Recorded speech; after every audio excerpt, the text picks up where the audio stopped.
আসসালামু আলাইকুম। বাংলার সময় আপনাদের স্বাগতম জানিয়ে দিচ্ছি বাংলাদেশের জাতীয় সংবাদপত্রগুলোর প্রধান খবরের শিরোনাম। বাংলাদেশ প্রতিদিন। আগে সংস্কার, পরে নির্বাচন, প্রধান উপদেষ্টার সঙ্গে বৈঠক, ইউনূস সরকারে আস্থা দলগুলোর সময় দিতে সম্মতি, নির্বাচন নিয়ে কথা হয়নি, পরিবেশ তৈরিতে আগেই সময় দেওয়ার কথা জানিয়েছি ফখরুল, আওয়ামী লীগ শেষ সময় অনেক ভুল কাজ করেছে শফিকুর, 15ই আগস্ট শোক দিবস পালনের বাতিলের দাবি জানিয়েছি নূর। দ্রুত প্রশাসনের কাজ শুরুর নির্দেশ, প্রধান উপদেষ্টার সঙ্গে 25 সচিবের বৈঠক। পুলিশ কাজ শুরু করলে সেনাবাহিনী ব্যারাকে ফিরবে, জেনারেল ওয়াকার উজ্জামান। কিছু ব্যাংক ক্লিনিক্যালি ডেড, ব্যাংকে 15 বছরে 92,000 কোটি টাকার কেলেঙ্কারি।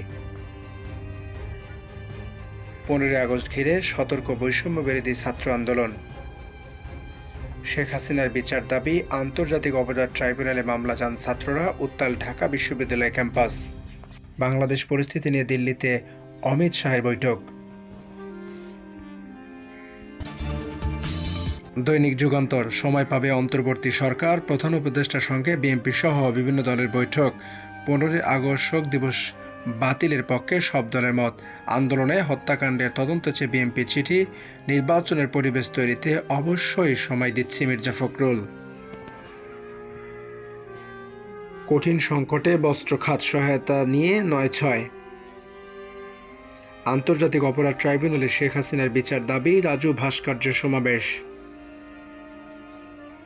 অর্থনীতি সচল ও ব্যাংক খাতে শৃঙ্খলার অগ্রাধিকার, কৃষকের সার, জ্বালানি তেল, নিত্যপণ্য শিল্পের কাঁচামাল ও মেশিনারি আমদানির গুরুত্ব। শেখ হাসিনাকে বিচারের মুখোমুখি হতে হবে, মামলা হবে আন্তর্জাতিক আদালতেও, শেখ হাসিনার পক্ষে অবস্থান নিলে ভারত ক্ষতিগ্রস্ত হবে। অনেক কর্মকর্তাকে অফিস করতে দেননি বঞ্চিতরা। ভারতে শেখ হাসিনার অবস্থান সম্পর্কে প্রভাব ফেলবে না পররাষ্ট্র উপদেষ্টা। আমানতকারীদের আস্থা ধরে রাখাই চ্যালেঞ্জ, ব্যাংক পর্ষদে পালা বদলের প্রক্রিয়া শুরু। পুলিশ স্বাভাবিক কাজ শুরু করলে সেনাবাহিনী ব্যারাকে ফিরবে, সেনাপ্রধান। দৈনিক নয়া দিগন্ত, প্রধান উপদেষ্টার সাথে বৈঠক, দিক নির্দেশনা পেলেন 25 সচিব, আজ শপথ নেবেন উপদেষ্টা ফারুকী আজম। জন আকাঙ্ক্ষা বাস্তবায়নের সংস্কার জরুরি, ওয়েবনিয়ারের বক্তারা।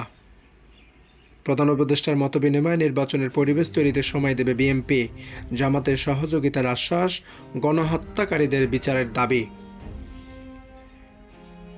ব্যাংকের বাইরে 2,70,000 কোটি টাকা দুর্নীতির অর্থ ফিরিয়ে আনতে হবে। আন্তর্জাতিক সম্প্রদায় নতুন ভবিষ্যৎ বিনির্মাণে সরকারের পাশে দাঁড়াবে, কূটনীতিকদের ব্রিফিংয়ে পররাষ্ট্র উপদেষ্টা।